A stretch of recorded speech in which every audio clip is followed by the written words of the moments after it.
Hi friends, welcome back to our channel. ఈరోజు నేనైతే cauliflower అలాగే ములంకాడ కలిపి చేస్తున్నాను. ఎందుకంటే అవి తక్కువ ఉన్నాయి కాబట్టి రెండు కలిపి చేస్తున్నాను. టేస్ట్ అయితే బాగానే ఉంది, ఒకసారి ఖచ్చితంగా అంతకన్నా ముందు మన ఛానల్ని సబ్స్క్రైబ్ చేసి నా వీడియోని లైక్ చేయండి. నేను ప్రాసెస్ చూద్దాం రండి. ఫస్ట్ మనం దీనికోసం నేను కాలీఫ్లవర్ అలాగే ములంకాడ ముక్కలు కడిగి పెట్టుకున్నాను సైడ్కి. ఆ తర్వాత ప్యాన్లో ఆయిల్ తీసుకొని ఆయిల్ అనేది హీట్ అయిన తర్వాత ఆవాలు అలాగే కచ్చాబచ్చాగా దంచిన వెల్లుల్లి అలాగే 2 ఉల్లిపాయలు పచ్చిమిర్చి కరివేపాకు యాడ్ చేసుకున్నాను. అవన్నీ బాగా ఫ్రై చేయండి. ఉల్లిపాయలు అనేవి బాగా ఫ్రై అయిన తర్వాత ఆల్రెడీ మనం కడిగి పెట్టుకున్న ఆ వెజ్జెస్ని కూడా అందులో యాడ్ చేసుకోండి. ఇలా వెజ్జెస్ అని యాడ్ చేసుకున్న తర్వాత ఒకసారి బాగా ఫ్రై చేయండి. ఇలా ఒక 2 మినిట్స్ పాటు మీడియం ఫ్లేమ్లో మూత పెట్టుకొని ఫ్రై చేస్తూ ఉండండి. ఇది అడుగు మాడిపోకుండా ఫ్రై చేస్తూ ఉండండి, లేదంటే టేస్ట్ పోతుంది.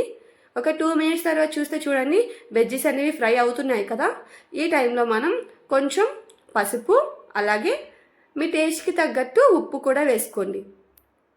అలా ఆ రెండు వేసిన తర్వాత ఒకసారి మళ్ళీ బాగా ఫ్రై చేయండి. దీన్ని ఇప్పుడు సిమ్లో పెట్టుకొని బాగా ఫ్రై చేయండి, ఎందుకంటే మాడిపోతాయి కాబట్టి. మూత పెట్టుకొని సిమ్లో పెట్టుకొని ఒక 2 మినిట్స్ పాటు ఫ్రై చేయండి. ఇప్పుడు ఆ 2 మినిట్స్ తీసిన తర్వాత చూడండి అవన్నీ బాగా ఫ్రై అయ్యాయి కదా. ఒకసారి బాగా కలుపుకొని ఇప్పుడు మీ టేస్ట్కి తగ్గట్టు కారం వేసుకోండి. పచ్చిమిర్చి యాడ్ చేశారు కాబట్టి కారం చూసుకొని వేసుకోండి. అలాగే అందులో కొంచెం గరం మసాలా వేసుకొని ఒకసారి ఆ మసాలాలన్నిటిని ఒకసారి బాగా ఫ్రై చేయండి.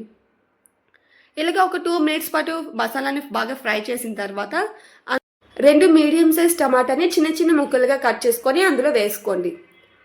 ఇలాగ టమాటా వేయడం వల్ల గ్రేవీ చాలా బాగుంటుంది. కావాలంటే ఒకసారి ఖచ్చితంగా ట్రై చేయండి.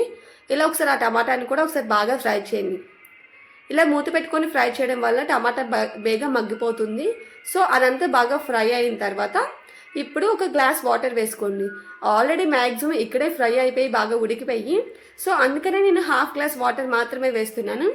హాఫ్ గ్లాస్ వాటర్ వేసి ఒకసారి మీడియం ఫ్లేమ్ మూత పెట్టి ఒకసారి బాగా ఉడికించండి. అంతేనండి, మీ గ్రేవీకి తగ్గట్టు వాటర్ ఉంచుకొని మీరు ఎందులో తింటారో దానికి సరిపడా గ్రేవీ ఉంచుకొని స్టవ్ ఆఫ్ చేసుకుని దాని మీద కొత్తిమీరతో గార్నిష్ చేసుకుంటే రెడీ అయింది. చాలా ఈజీగా అయిపోయింది కదా. ఇంట్లో అన్ని తక్కువ ఉన్నప్పుడు ఇలా ఖచ్చితంగా ట్రై చేయండి, టేస్ట్ బాగుంటుంది. ఇలా వెజిటేబుల్ కర్రీ చేయడం వల్ల టేస్ట్ చాలా బాగుంటుంది. ఇలా వెజిటేబుల్స్ వేస్ట్ చేయకుండా అలాగా మనం కూరలో కలుపుకొని వేసుకుంటే మనకి ఈజీగా ఉంటుంది. అలాగే టైం కూడా సేవ్ అవుతుంది. అలాగే కూరగాయలు కూడా వేస్ట్ అవ్వకుండా ఉంటాయి. మన ఛానల్ని లైక్ చేసి సబ్స్క్రైబ్ చేయండి.